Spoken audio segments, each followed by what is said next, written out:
प्रवेश चौधरी जी, ये मामला आस्था का है या राजनीति का? क्योंकि जब भी सवाल उठता है तो विपक्ष की तरफ से बीजेपी को कटघरे में खड़ा करके कहा जाता है कि साहब ये तो दरअसल राजनीतिक मामला है, आस्था से लेना देना नहीं। रुमाना जी, मैं बड़ी अच्छी बात इन्होंने कही।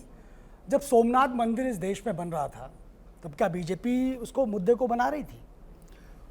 देश आजाद हुआ था, सुनिए, देश आजाद हुआ था और देश के नेता तय कर रहे थे कि सोमनाथ में मंदिर बनना चाहिए।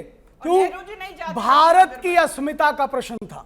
ये जो मंदिर है, ये जो मठ है, ये भारत की अस्मिता को बताते हैं, भारत की उस पुरातन परंपरा को बताते हैं, वो भारत की एकम सत विपरा बहुधा वदंती की संस्कृति को बताते हैं।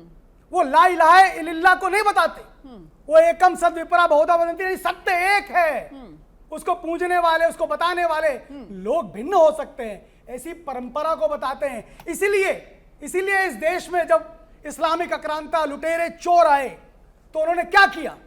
यहाँ के मंदिरों को टारगेट किया, ठीक है, यहाँ के मठों को उजाड़ा, ठीक है, यहाँ के जो ये मामला जो है आप कह रहे हैं कि राजनीति से जुड़ा हुआ नहीं है। मैं जवाब लेती हूँ ना, अस्मिता से, संस्कृति से, परंपरा से, आस्था से, लेकिन घूम फिरकर आप लोगों की जो सुई है वो आकर रुकती है राजनीति पर। क्यों जुनैद हारिस साहब?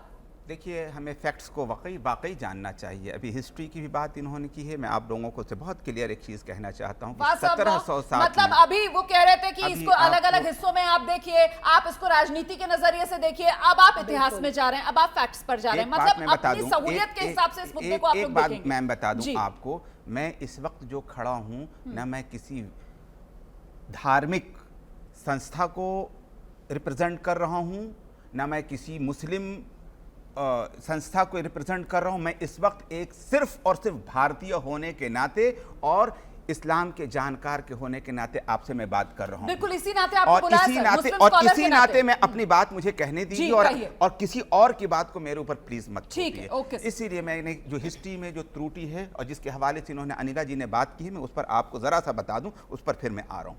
1707 में औरंगजेब मर गया और उसके बाद क्या हुआ कि 1735 में महारानी अहिल्याबाई होलकर ने बाकायदा वहां पर मंदिर बनाया है। कहां पर? काशी विश्वनाथ मंदिर, उसी मस्जिद के बगल में। वो बात कर ले, फिर आ जाओ।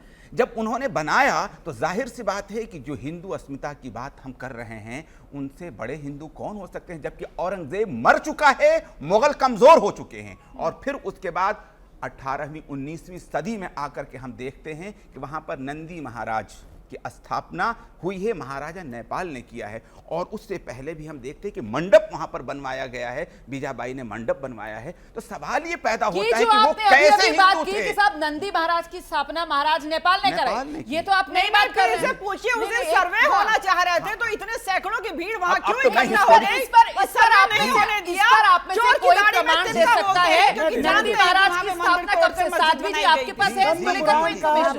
नहीं, ये बहुत बड़ा खुलासा है, ये बहुत बड़ी इन्फॉर्मेशन है, क्योंकि बार बार ये कहा जा रहा है कि साहब नंदी जो बैठे हुए हैं, नंदी का मुख जो है वो हिंदू मंदिरों में हमेशा शिवलिंग की ओर होता है। और यहाँ पर मुस्लिम स्कॉलर नंदी की स्थापना तो वहां पर 18वीं सदी में करवाई सकता नहीं है। मैं इस पे प्रमाण के साथ आपसे बात करती हूं। हम लोग भी बात करते हैं। लिंग पुराण और स्कंद पुराण जो सभी को पता है कि आदि अनादि से चले आ रहे हैं। लिंग पुराण के अंदर आता है देवस्य दक्षिणी भागे वापी तिष्ठति शोभना। इसका मतलब क्या हुआ? देवालय के दक्षिण भाग में वापी है जो शोभायमान है। उसके साथ ही स्कंद पुराण के अंदर आता है मूर्तिर ज्ञानदा ज्ञान वापिका, वहां पर ज्ञान वापिका भी कब से है। और जो ये नंदी महाराज की बात करें, इसका प्रमाण मैं शिवलिंग के साथ आपको दे देती हूं।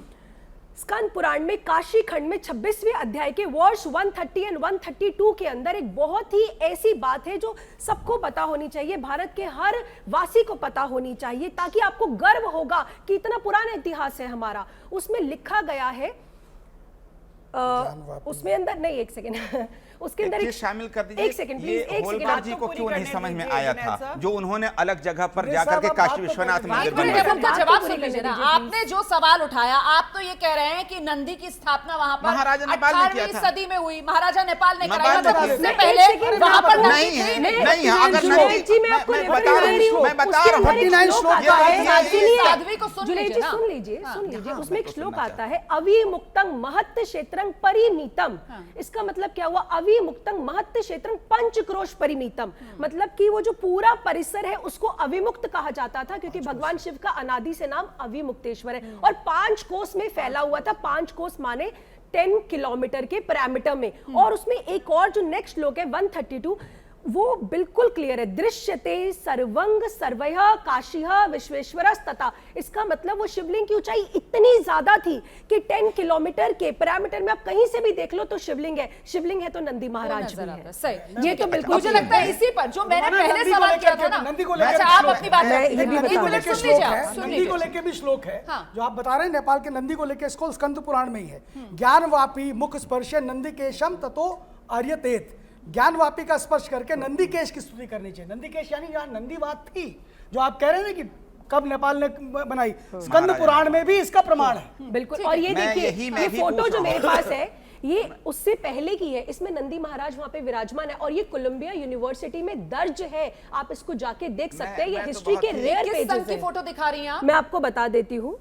Rare pictures of the Gyanvapi well at the Kashi Vishwanath temple photography and also Nandi Maharaj. ये भी हमें देखना नहीं, आप ये भी देखिए ना, ये कैसे महाभारत के जमाने की वो होगी। मुझे लगता है गुलाम सरवर साहब यही तो मैं चर्चा करने के लिए आई थी। ये जब मामला अदालत में है तो फिर अपना अपना ज्ञान क्यों? यहाँ पर साहब एक नया ज्ञान लेकर आ गए कि साहब नंदी तो वहां पर थी नहीं, नंदी तो 18वीं सदी में नेपाल के जो नरेश है उनकी तरफ से लगाई गई। मामला अदालत में, अदालत को फैसला करने दीजिए ना। यहाँ पर तो अपने अपने ज्ञान देकर मामले को और भ्रमित किया जा रहा है।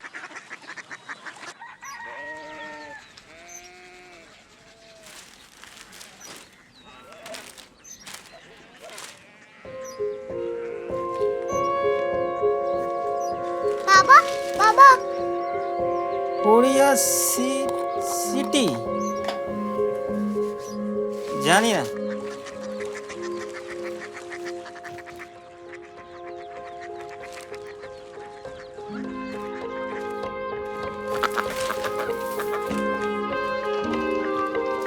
Korea city.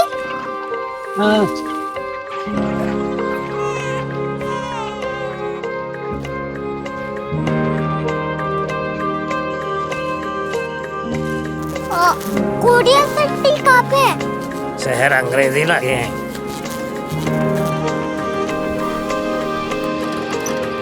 Korea city.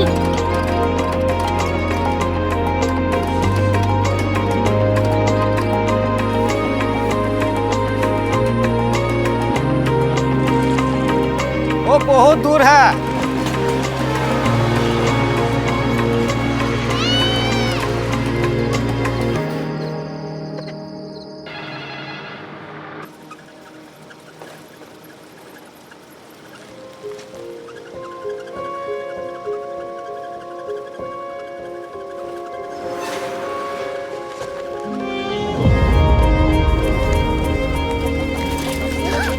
Korea city.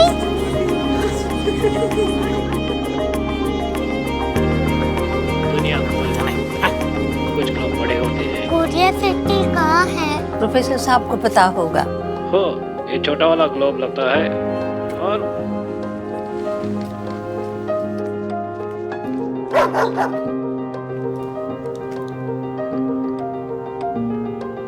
पता नहीं, मेरी बेटी से जाके मिल लो, शायद उसे मालूम हो।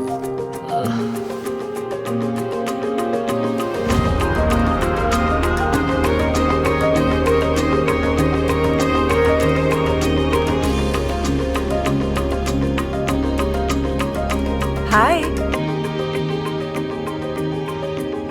बाबा ने भेजा है। Come here.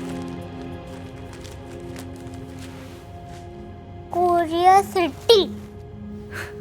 कोरिया सिटी नहीं, क्यूरियोसिटी। वो क्या? That's what brought you here? जो तुम्हें यहाँ तक ले आया। क्यूरियोसिटी।